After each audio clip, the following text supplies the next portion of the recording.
Now that we've been looking at the relationship between the rotational and the linear world, I think it's really important for us to understand what inertia is.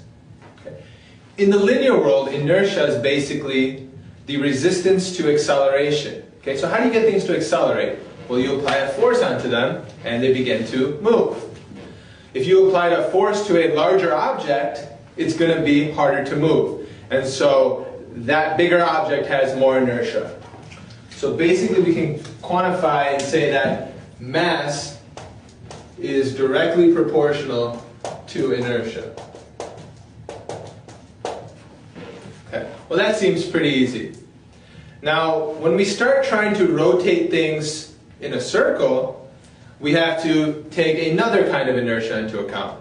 And this is given the name the moment of inertia. Now, I guess it's lying around the office, nobody decided to put these up, so I'll use this for my experiment. If I grab this object in the middle and try to spin it, it's pretty easy. Okay? The reason is that the mass of this rod is distributed equally away from the center of rotation. However, if I grab this object at the end and now try to spin it, I can barely do it. Okay? Again, it's extremely difficult.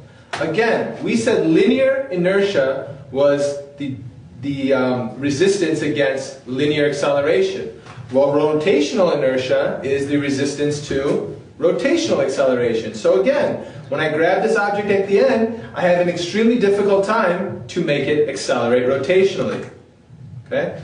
This is because of the way that the mass is distributed away from the center of the circle. So again, at the middle, it was easy because my masses are distributed at an equal distance away from the center of my circle.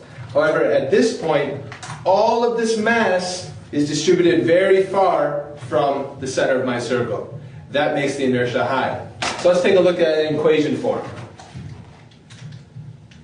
So an object's moment of inertia, I, is equal to a constant c times the mass of the object times the radius squared. And this radius is always measured from the pivot point, or basically from the center of the circle. So again, just from looking at this equation, we can see why at this position the inertia is going to be less, because the radius is much shorter than compared to this position. So that should provide a good basis for understanding inertia. Now, another way for us to look at that is understanding the conservation of momentum. The conservation of momentum equation in the linear world is written as P is equal to mass times velocity. Well, in the rotational world, the equivalent to inertia is L.